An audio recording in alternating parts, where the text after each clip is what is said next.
நண்பர்கள் அனைவரையும் தமிழன் எக்ஸாம்ஸ் யூடியூப் சேனலுக்கு அன்புடன் வரவேற்கிறேன். மெட்ராஸ் ஹைகோர்ட் சார்பாக நடத்தப்பட்ட டிரைவர் எக்ஸாமினுடைய ஃபைனல் செலெக்ஷன் லிஸ்ட் அப்படின்றது இன்றைக்கி வெளியிட்டிருக்காங்க. டிரைவர் ஜாபுக்கு யாரெல்லாம் செலக்ட் ஆகியிருக்காங்க, ஓரல் எக்ஸாமில் எவ்வளோ மார்க் அப்படின்றது எடுத்திருந்தீங்க அப்படின்றதையும் நீங்கள் செக் பண்ணிக்கலாம். மொத்தமாக 13 கேண்டிடேட்ஸ் அப்படின்றது செலக்ட் ஆகியிருக்காங்க. அது குறித்த விரிவான தகவல்கள்லாம் பார்க்கலாம். அது மட்டும் இல்லாமல் இன்டர்பிரிட்டர் எக்ஸாம் அப்படின்றது நடந்துச்சு. அந்த இன்டர்பிரிட்டர் எக்ஸாமினுடைய மார்க்ஸும் கொஷின் பேப்பரும் ரிலீஸ் பண்ணியிருக்காங்க. வேணுன்றவங்க செக் பண்ணிக்கோங்க. ஸோ இப்போ மெட்ராஸ் ஹைகோர்ட்டினுடைய ரெக்கமெண்ட் போர்ட்டலுக்கு போய்க்கலாம். ஸோ இதுதான் மெட்ராஸ் ஹைகோர்ட்டினுடைய ரெக்கமெண்ட் போர்ட்டல். இதில் 24/12/2024 இன்னைக்கு வந்திருக்கக்கூடிய 2 இன்ஃபர்மேஷன் தான் பார்க்க போகிறோம். ஸோ ஃபஸ்ட்டு இருக்கிறது marks secured by the candidates in oral test conducted in 19/12/2024 and 20/12/2024. Driver போஸ்ட்டுக்கான ஓரல் டெஸ்ட்டில் எவ்வளோ மார்க் அப்படின்றத பார்த்துக்கலாம். ரெண்டாவது லிங்க்கில் ப்ரொவிஷ்னலி செலக்டட் கேண்டிடேட்ஸ், டிரைவர் போஸ்ட்டுக்கு செலக்ட் ஆன கேண்டிடேட்ஸுடைய லிஸ்ட்டு வரும். நீங்கள் லிஸ்ட்டை பார்த்துக்கலாம்.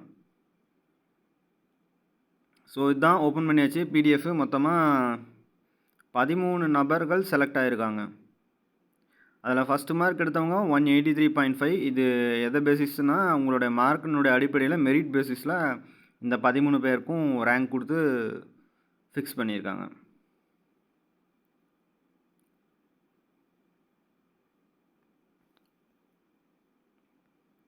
நெக்ஸ்ட்டு இதில் மார்க் செக்யூர்டு பை த கேண்டிடேட்ஸ்னு இருக்கும். அதை கிளிக் பண்ண உடனே உங்களோட registration number, date of birth enter பண்ணுற மாதிரி இருக்கும்.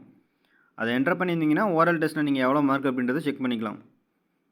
ஸோ முக்கியமான இன்ஃபர்மேஷன், டிரைவர் ஜாபுக்கு அப்ளை பண்ணிட்டு இருந்தவங்க பார்த்துக்கோங்க. செலெக்ஷன் லிஸ்ட் அப்படின்றத பார்த்தாச்சு. அடுத்தது வெயிட்டிங் லிஸ்ட் அப்படின்றத பார்த்துடலாம். ஸோ இப்போதைக்கு 13 பேர் தான் தேவை அப்படின்றங்காட்டி 13 பேர் எடுத்திருக்காங்க. பேலன்ஸ் ஒரு 10 பேரை வெயிட்டிங் லிஸ்ட்டில் வச்சுருக்காங்க. ஸோ அந்த 13 பேர்லேயும் ஃபுல்லாமே மேல் கேண்டிடேட்ஸ் தான். இந்த 10 பேர்லேயும் மேல் கேண்டிடேட்ஸ் தான்.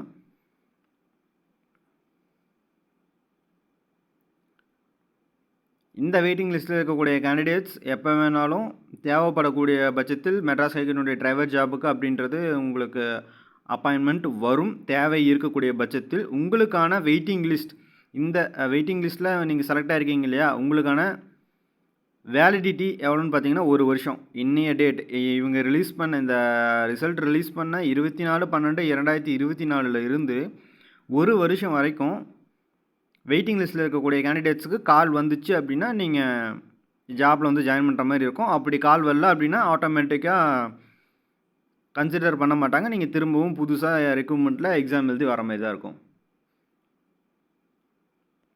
அடுத்ததான் நம்ம இன்டர்பிரிட்டர் பற்றி சொல்லியிருந்தோம். இன்டர்பிரிட்டனுடைய கீ ஆன்சர் அப்படின்றது விட்டுருக்காங்க. வேணுன்றவங்க கீ ஆன்சர் டவுன்லோட் பண்ணி பார்த்துக்கோங்க.